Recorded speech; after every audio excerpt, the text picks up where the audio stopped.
तो वहीं all India Muslim personal law board ने सलमान खुर्शीद की किताब को सियासी किताब बताया है। मुस्लिम पर्सनल लॉ बोर्ड के रुकन डॉक्टर कासिम रसूल इलियास ने कहा है कि सुप्रीम कोर्ट का फैसला इत्मीनान बख्श नहीं है। सुप्रीम कोर्ट के फैसले में तजाद है। सलमान खुर्शीद की बात बिल्कुल गलत है।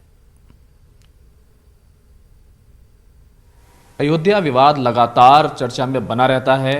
सलमान खुर्शीद ने अपनी किताब लिखी सनराइज ओवर अयोध्या और उसके बाद ये विवाद फिर चर्चा में लौट आया।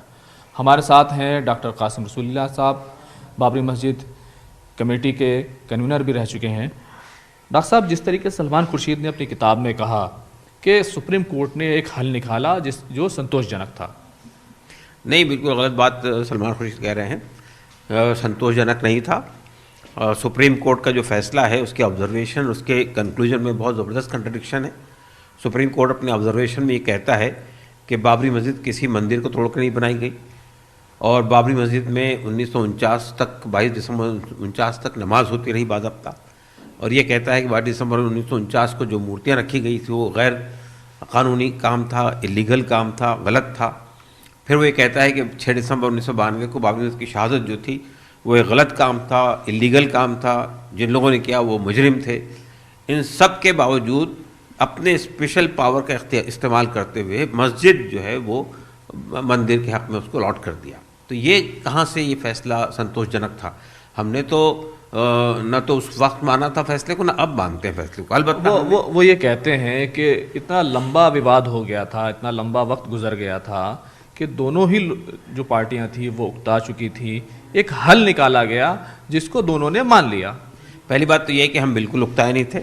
हमने नज़रसानी की दरख्वास्त दाखिल की थी, रिव्यू पिटिशन दाखिल किया था जो रिजेक्ट किया गया, और ना हमने उस फैसले को कबूल किया। मस्जिद के लिए ज़मीन देने की बात की गई थी, उस फैसले की कहीं ना कहीं अवहेलना की गई, उसको नज़रअंदाज किया गया। देखिए, पहली बात तो ये कि हमारी लड़ाई मुतबादिल ज़मीन के लिए नहीं थी, ना हम ये कह रहे थे कि हमको कोई और ज़मीन चाहिए। इस तरह के ऑफर तो पहले दिए जा चुके थे। इतनी लंबी लड़ाई लड़ने की ज़रूरत ही नहीं थी। पहले भी हमसे कहा गया था कि उस जगह मुतबादिल ज़मीन ले लीजिए आप। हमने कहा थी कि हमें कोई मुतबादिल ज़मीन नहीं चाहिए। मस्जिद अल्लाह का घर है, मस्जिद वफ़ की ज़मीन है। वफ़ की प्रॉपर्टी के बारे में वफ़ का कानून, हिंदुस्तान का कानून ये कहता है वन से वक़्फ ऑलवेज वक़्फ। तो हमारा कहना ये था कि हमें सिर्फ उतनी ज़मीन चाहिए जो ज़मीन को, जिस मस्जिद को शहीद किया गया। एक बात और उन्होंने अपनी किताब में कही, शायद आप उससे एग्री भी करें, कि हिंदुत्ववादी जो विचारधारा है हिंदुत्व, वो हिंदू मज़हब से अलग है और ये बड़ी ख़तरनाक है। ये बोको हराम और दूसरे जो दहशतगर्द ISIS जैसे जो तंजीमें हैं उनके जैसा है। देखिए, इससे हमें यकीनन इत्तेफाक है कि हिंदू धर्म और हिंदुत्व दो अलग अलग चीज़ें हैं। अब इसको गड़बड़ करने की कोशिश की जा रही है और ये जो लोग हिंदुत्व वाले अनासिर है, जाहिर है कि वो फासीवादी लोग हैं, फस्तायत चाहते हैं इस मुल्क में। इस बात को कहने के लिए सलमान खुर्शीद के खिलाफ भी मुकदमा दायर किया गया है।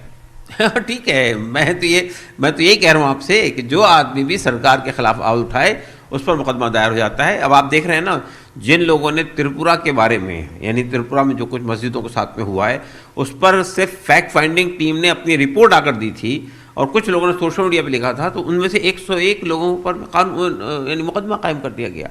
तो इससे ज़्यादा जंगल राज और क्या हो सकता है? अच्छा, ये जो किताब आई है, तनाज़ा अपनी जगह, विवाद अपनी जगह, सारी चर्चा अपनी जगह, इस किताब को क्या कहेंगे आप? क्या है ये? देखिए, किताब जो है वो बुनियादी तौर पे ये ऐसे वक्त लाई गई है जबकि इलेक्शन होने जा रहा है उत्तर प्रदेश में।